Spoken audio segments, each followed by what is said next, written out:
Greetings from Mickey and from me. And Mickey sends lots of woof woofs and licks to a certain little girl called Lilibet. Oh, what is her other name again? I've now completely forgotten. Oh, Diana. Lilibet Diana Mountbatten Windsor. Mickey sends lots of love and kisses for her and wishes her very well, as I'm sure do all of us. Sadly, I have an awful feeling that what Donald Trump's said about Harry is going to apply to Meghan's daughter, especially if she's good looking. Because my own experience of the Megans of this world is that they are nightmares as mothers. And since I wrote a whole book on the subject, and I think that my mother could have learned a lesson or two from Meghan, I think that I feel really sorry for little Lily Mountbatten Windsor, because, well, maybe if she's very plain and very obliging, and she can be an echo of the highest order, and maybe she'll escape the undue attentions of her mother. Otherwise, I don't think we're in for a pretty ride here. Now, I would like to start by reading the statement from this press secretary of the Sussexes.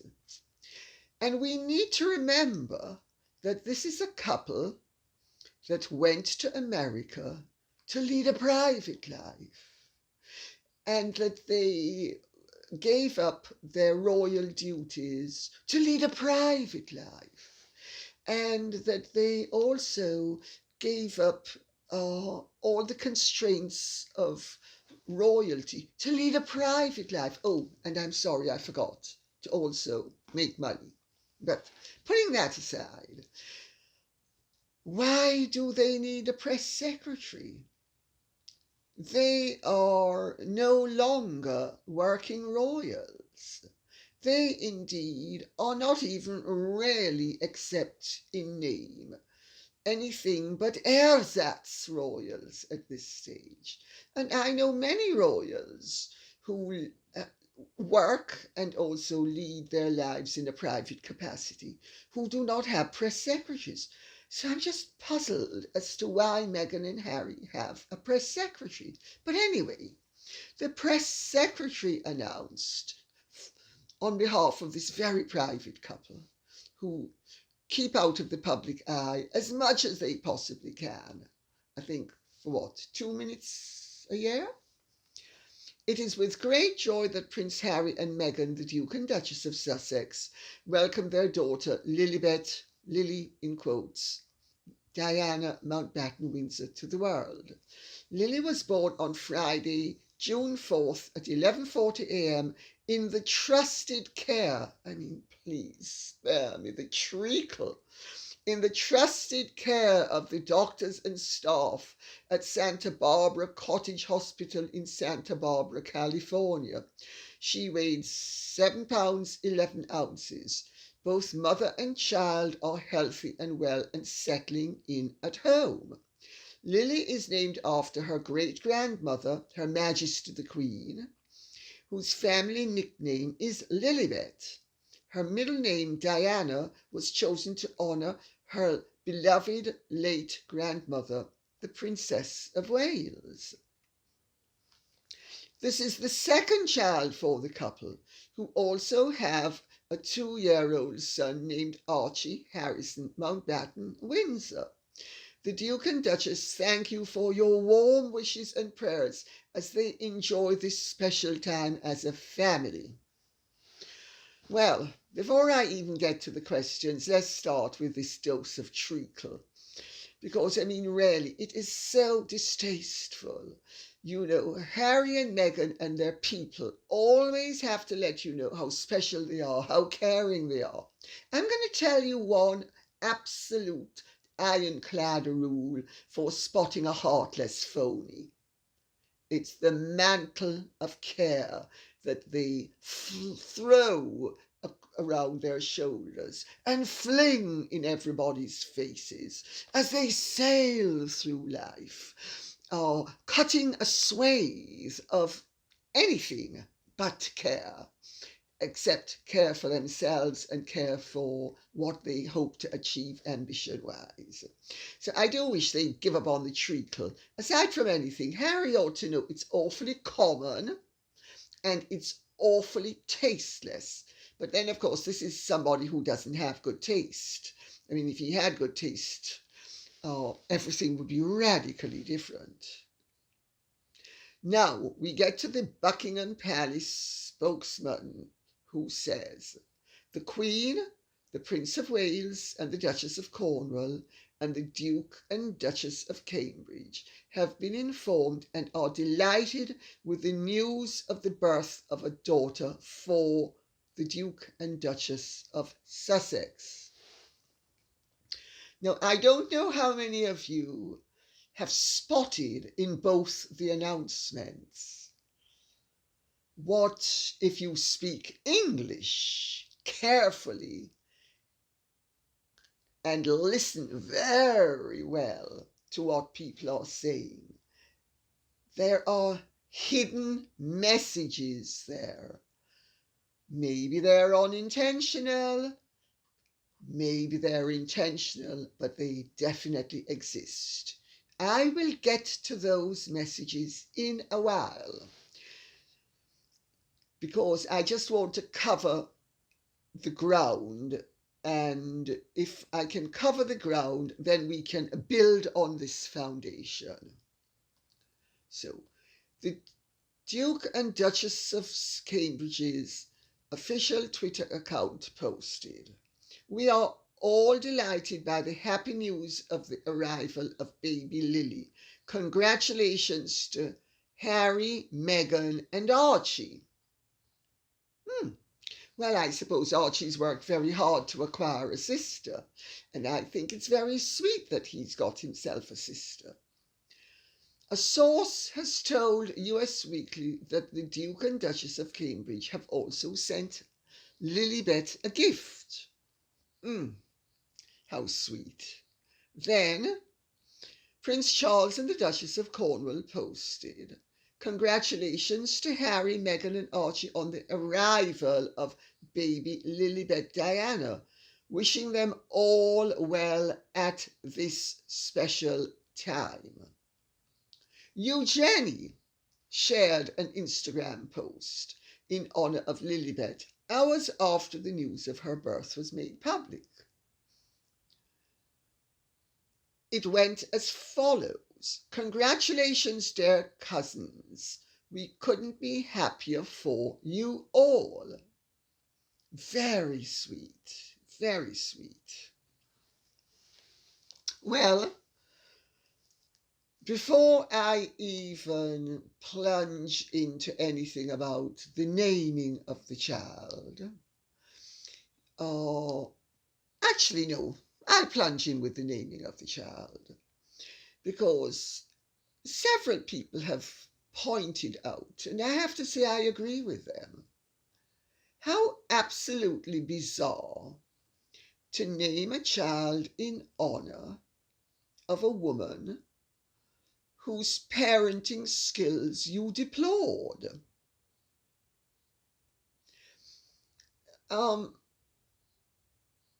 Pretty peculiar, I would have thought, and many people do find that anomalous.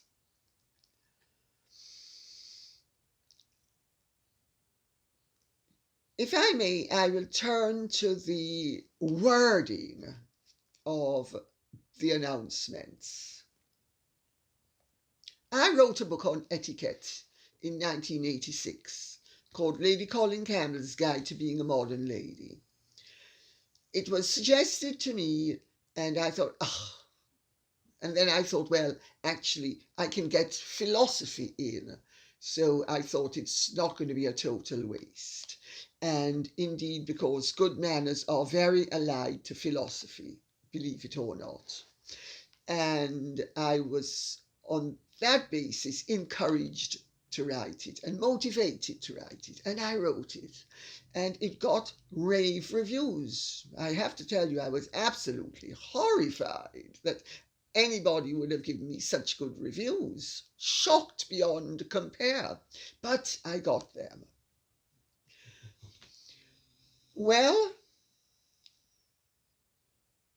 there are traditional ways of announcing births, and there are traditional ways of announcing adoptions. Now, I have two adopted children, and I think adoption and surrogacy are wonderful things. I think they are the most marvelous way of people who wouldn't otherwise have children having children. And I cannot support enough people who have adopted children or who have surrogated children. So I have no axe to grind in terms of how a baby comes as long as it's here. I think it's wonderful news. However, there is no doubt that both the Sussex's announcement and the palace announcement indicate that the child was not born of Meghan's body, contrary to any bumps that may have been bouncing around day and night. It is with great joy that Prince Harry and Meghan, the Duke and Duchess of Sussex, welcome their daughter, blah, blah, blah. That is classical adoption or surrogate announcement.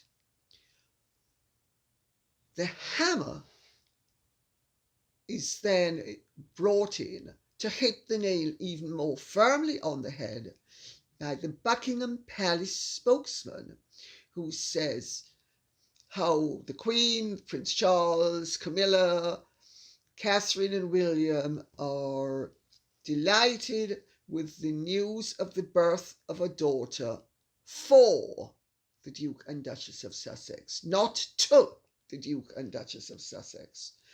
Children are born to people who have them of their body. Children are born for people who have them through surrogacy arrangements or through adoption. Now, maybe nobody speaks English anymore but me. So it's quite possible that, I am seeing what's there because the people who used the wording didn't actually understand what they were saying.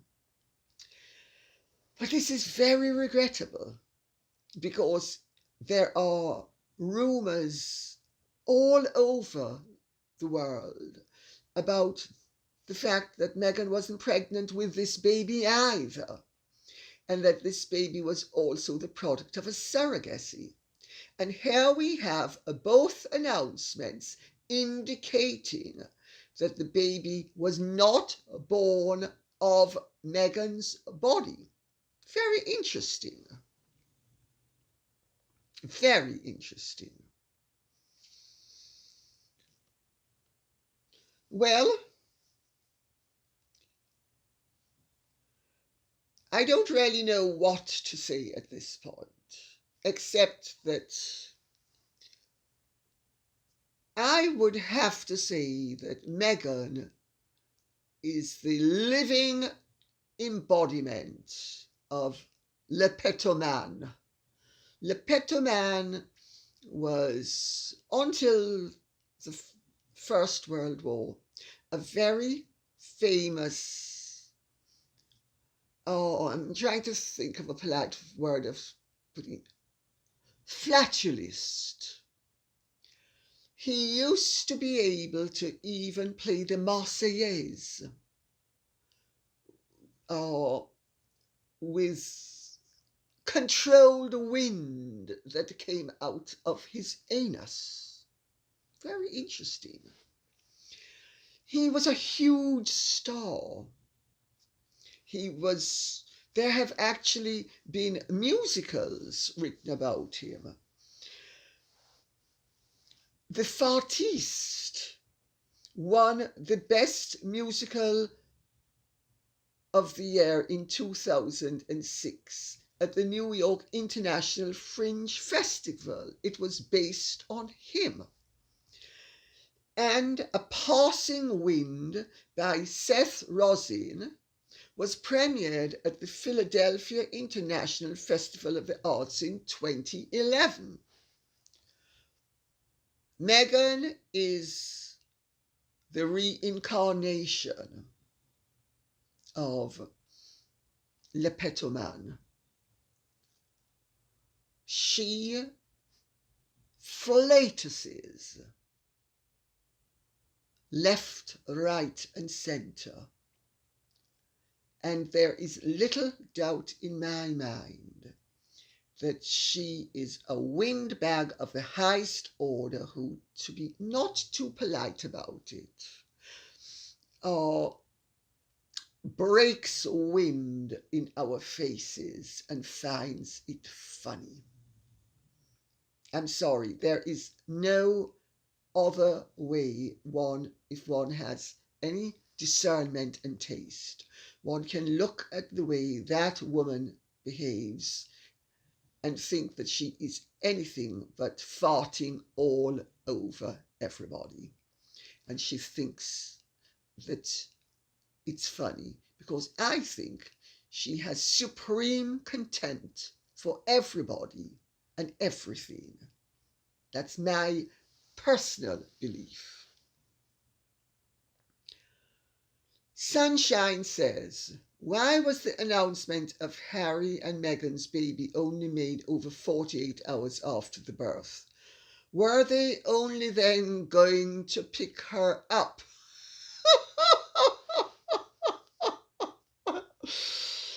Well, it certainly gave them time to organize things so that the lawful mother and the baby could get home safe and sound without the paparazzi knowing and spotting them. And if you notice, this time there's no mystery about where the baby was born. But then again, in America, it's lawful to have a baby by a surrogate. So the baby is legitimately the parents who are on the birth certificate. The carrier is not the lawful mother, which is not the case in England. So there's no mystery as to when and where the baby was born this time. Also, maybe the baby was born to Meghan. Maybe Buckingham Palace and Sunshine Sachs and Harry and Meghan don't know how to speak English and do not use the language properly and inadvertently implied that the baby was born of a surrogate without intending to do so. But the fact of the matter is that yet again there is tremendous speculation, and was tremendous speculation as well, not only now that the baby's born, but leading up to the baby's birth, that this was going to be another surrogacy where Meghan was going to feel the pregnancy and enact the pregnancy without being pregnant. Thank God at least this time she spared us the odium of having to see bump, bump, bump all along the way, Because, I mean, when she was 4 months pregnant, she was 97 months pregnant. And when she was 7 months pregnant, she looked as if she was 17 months pregnant. So, but again, this all is very good because it keeps them in the news. Archie Marmon says, Dear Lady C, I very much enjoy your videos and wonder what your thinking is on the use of the name Lilibet for the new baby. Given the highly personal nature of the Queen's pet name, the naming of the new baby would seem impertinent. What are your thoughts? Thank you. It is impertinent, Archie Marmon. It is impertinent. It's also what in England would be vulgarly called a certain something take. I'm not going to use the expression, but it begins with P and has 4 letters, and there are 2 S's in it, and there might even be an I in there as well, following the P. And it's my understanding, and I need to be very careful what I say because I don't want to drop anybody in controversy, and I don't want to sort of have my sources compromised. But my understanding is that the Queen had been informed by Harry some time ago that they wanted to name the baby after her. Now, Charlotte's names are Charlotte, Elizabeth, Diana. And a reasonable assumption that anybody who is reasonable, and the Queen is reasonable, would have made was that the child was going to be named Elizabeth. I am told that cold fury and consternation are the words that would be most appropriately used to describe the reaction, and that it is a ravishment of the Queen's privacy and identity that they would have chosen to name the child after her nickname, a nickname that is used by very few people. The only people who have used it throughout her life have been her childhood friends and relations and her family, close family. Nobody else. Her cousin's children, for instance, Margaret Rhodes's daughter, calls her ma'am. I'm friendly with some of her other cousins of my sort of generation. They all call her ma'am. The parents might have called her Lilibet, and never, obviously, publicly, but privately. But the children, all their lives, have called her ma'am. And my understanding is that this is such a violation. This is like going into somebody's underwear drawer and photographing not only the underwear, but aspects of the underwear that would give away personal habits and personal tendencies and personal traits, shall we say. It is supremely distasteful. It is an insult. It is not a compliment. It is Meghan, yet again,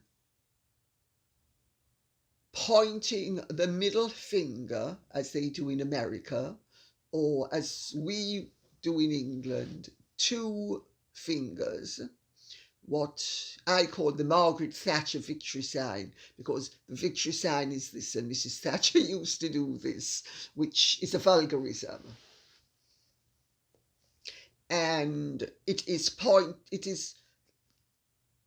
really pointing two fingers at the Queen. It's the Margaret Thatcher victory sign.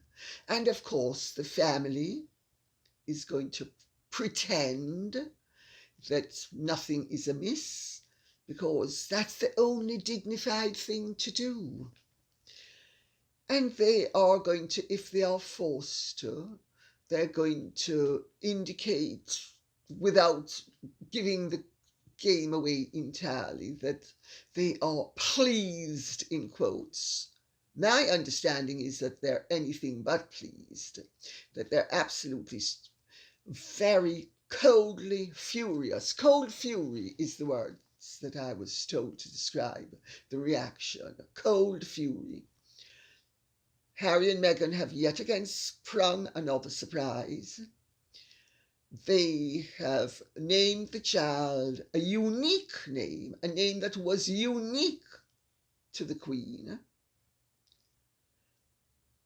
This is now the child's given name, and the child is going to all her life be able to use the Queen's most intimate name.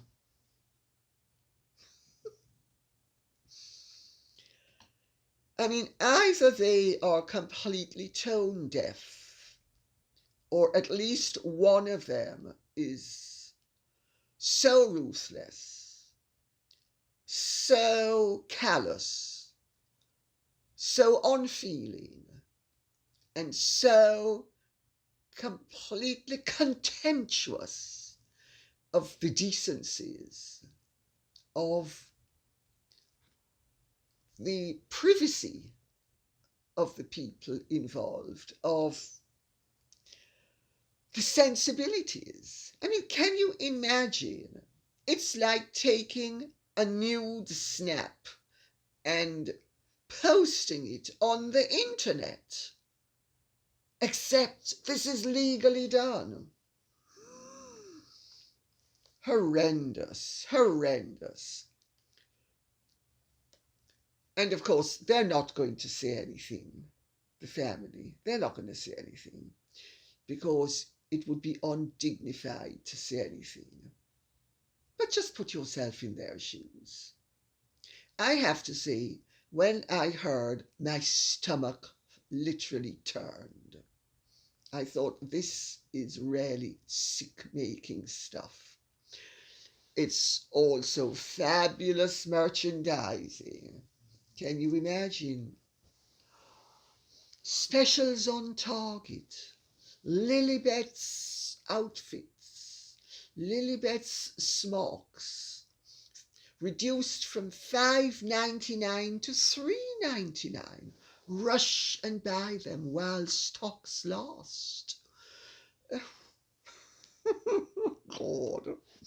Rosemary Bethune says, "Good evening, Lady C.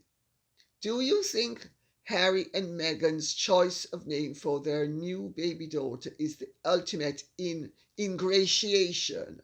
Really, the Queen's family pet name for her and her grandmother's name. What do you think, Lady C?" I think that the name Diana is perfectly appropriate. I think that it was something that was fitting. It was going to be Harry's only daughter, according to him, because he cares about the environment too much to have more than two children, unlike his uncaring brother who's already had three, or his grandparents who had four. So he's much better than everybody else. He's a great virtue signaler. But he was only ever going to have two. And so I think that's appropriate. Elizabeth would have been appropriate. Then they could have called her Lilibet. But they don't want to call her Lilibet. They want to call her Lily. So they have called her Lilibet. But they should have called her Elizabeth had they been honouring instead of dishonouring his grandmother. I don't think it's ingratiation. I think Meghan and Harry should have known, if they didn't know the effect it would have, they should have known that this was a violation of the integrity of a family's structure. There are certain things you just don't do. You don't wash your dirty linen in public. You don't steal loved ones' nicknames and turn them into given names any more than you steal their jewellery or silver. It's just not done. I don't think it was an attempt to ingratiate. I think it was an attempt to show that 95-year-old woman who is who, what is what, and that she needs to remember her place, and that she is infinitely inferior to her granddaughter-in-law, who is a proud, confident woman of colour, and who's going to play that colour card for all it's worth, as well as every other card.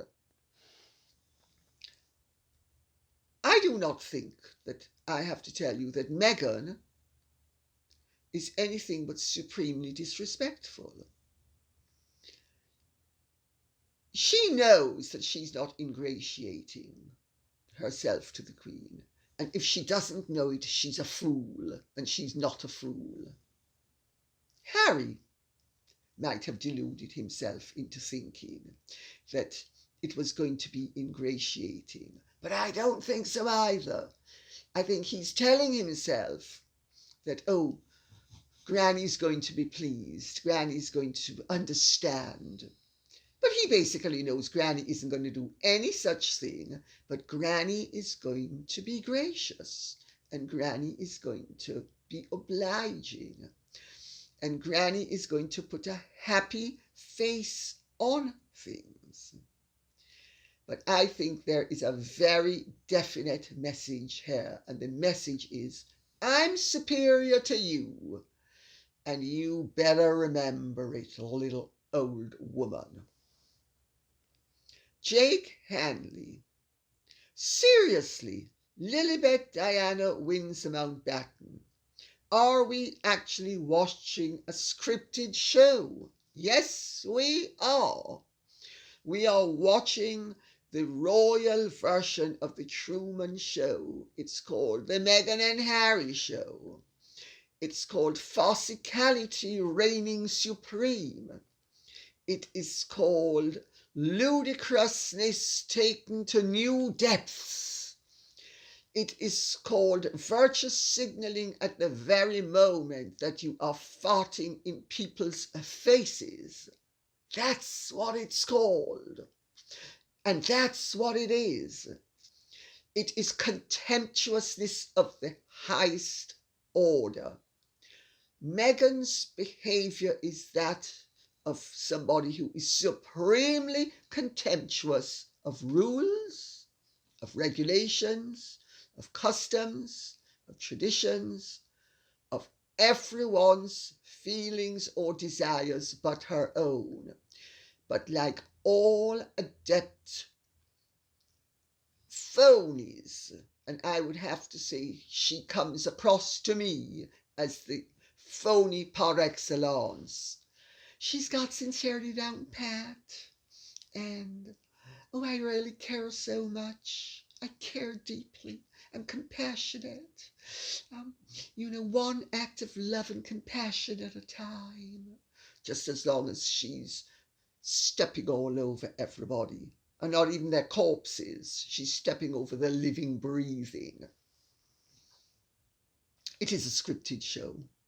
It is a scripted show, and it is a very offensive show as well, I think. And I know because I have received thousands of comments from people in the last 2 days about this.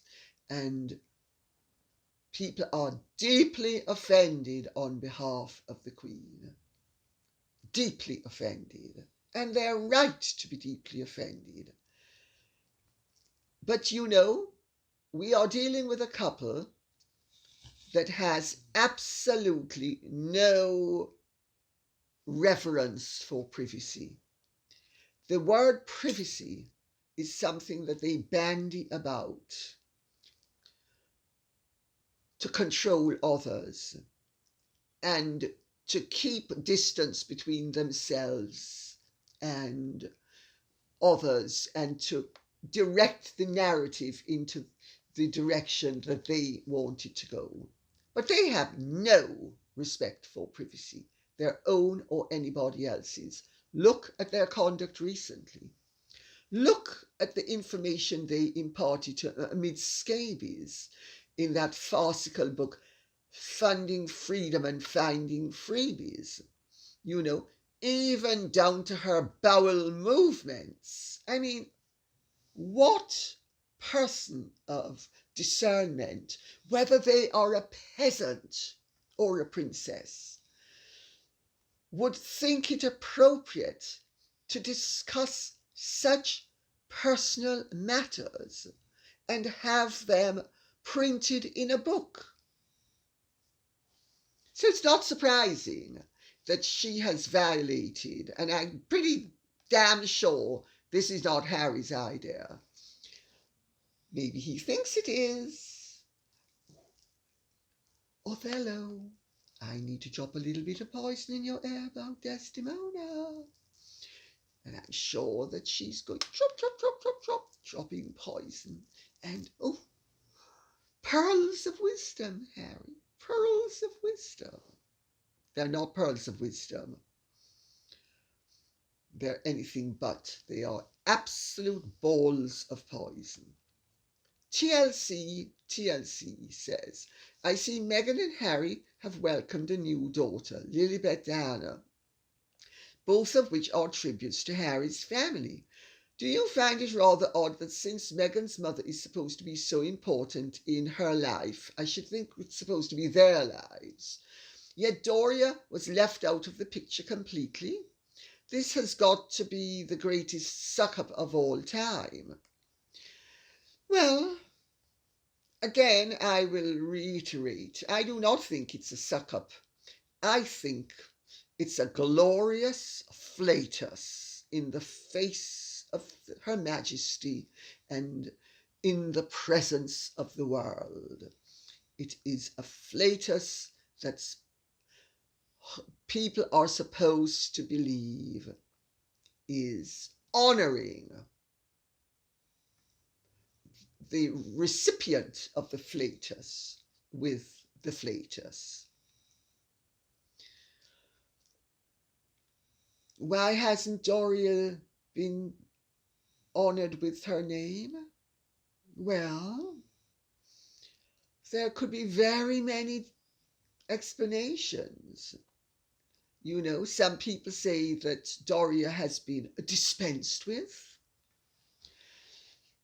Other people say that, you know, Doria only is a convenience, but a convenience like, you know, sort of Mutt and Jeff, Bonnie and Clyde, Leopold and Loeb, sort of are, I don't want to say because there's nothing criminal, but it's not actually partners in crime, but that is a vernacular expression that does sort of mean that, you know, hugga-mugga. And I think there's that element as well. And Doria is also being put in her place. And Doria has also been covertly informed that her name isn't good enough to be included because they think, or certainly Meghan thinks, because she's the brains behind the whole operation, that there's no merchandising ability to be gained out of Doria's name. But there is out of the Queen's nickname, now a given name, uniquely a given name. The Queen was the only person on earth who had the nickname Lilibet. This child is the only person on earth at the moment who has the given name Lilibet. Also Diana, because there are merging possibilities there, I'm sure they suspect or hope for. No merging possibilities where the name Doria is concerned. So Doria is relegated to, well, she's like indoor staff. I mean, that's really what she's like, isn't she? She's tucked away out of view normally, and she's really indoor staff. But I'm sure indoor staff that is being handsomely rewarded because, of course, down the line, mother and daughter might find that it's very helpful that Doria will have been handsomely compensated for any efforts she makes. That will certainly be crucial in the event of a divorce.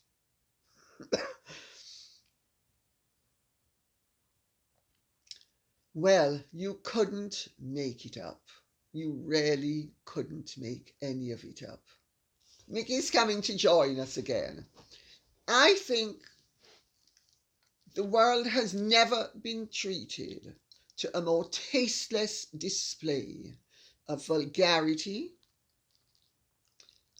lack of decorum, lack of breeding, lack of good manners, lack of sensibility, lack of respect,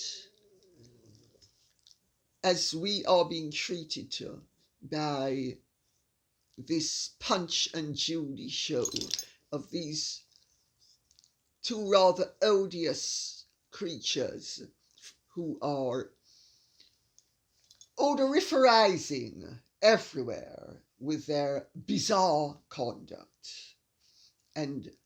But very well and cleverly done, because yet again they have found a way of creating maximum controversy, grabbing themselves maximum attention. I mean, you know, I used to say, and David English actually, let's not say I used to, David English. So David English, who was the editor for many years of, I think he was the head of, maybe was the editor, then he became the head of the Mail.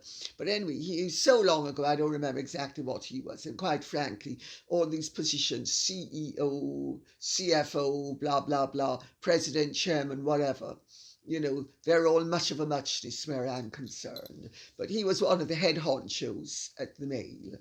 And he used to say that Diana was the greatest genius at PR that he had ever met. Well, Meghan has studied Diana, and I'll tell you, Meghan is better than Diana. I actually think Meghan is brighter than Diana was. And Meghan doesn't have Diana's heart. For all her failings, Diana had a heart that Meghan doesn't have. And so Meghan is free to indulge her brains and to indulge her maneuverings and her machinations, and to give a full rein without any compunction, constraint, or scruple. And it's brilliant to name that child after the Queen's nickname. It's rather evocative to those of you who know about movies, who will recall the Orson Welles movie Citizen Kane and Rosebud, and what Rosebud was supposed to mean, and that it incensed William Randolph Hearst, who was supposed to be the anti-hero in it. William Randolph Hearst was so incensed that if he could have erased Orson Welles off the face of this earth by violating something so private and making it a public spectacle, that he would have done so. And I think there are parallels between using the name Lilibet as a given name and using Rosebud in Citizen Kane. There's talk in the press that this is a moment for reconciliation. Well, I don't know what they think reconciliation means, but it certainly is not going to reconcile anybody on a substantial familial level. Take it from me. This sort of ambushing, because they have ambushed the Queen yet again. You know, oh, Granny, we're going to name the baby after you, and then name her the nickname.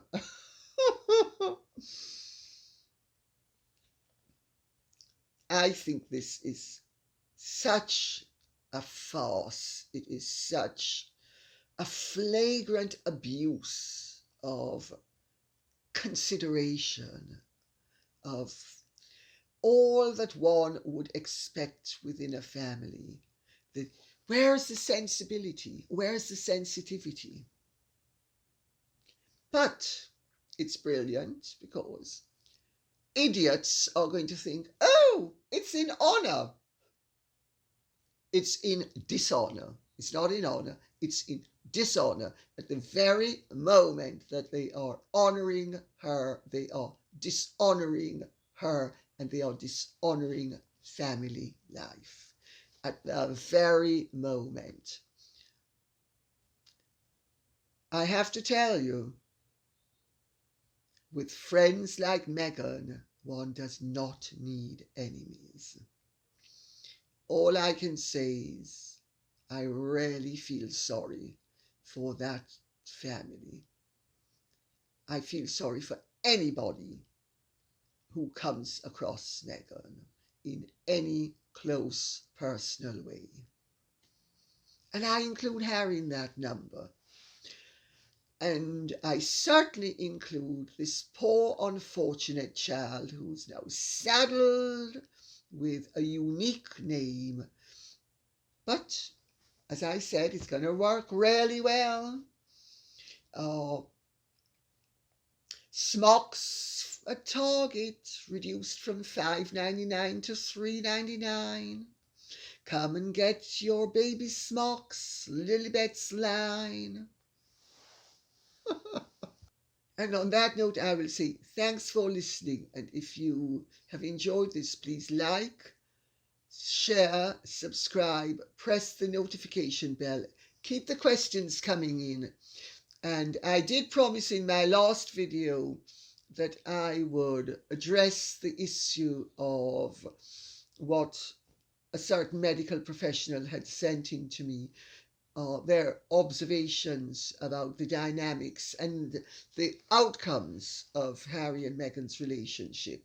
I will have to do that in another video, because yet again, they are in control of the narrative, and yet again, they have made absolutely sure that they are grabbing column inches and keeping themselves at the forefront. Admittedly, this time with a measure of validity, although with such invalidity as well, that one has to question what planet are these people on. Thanks and goodbye.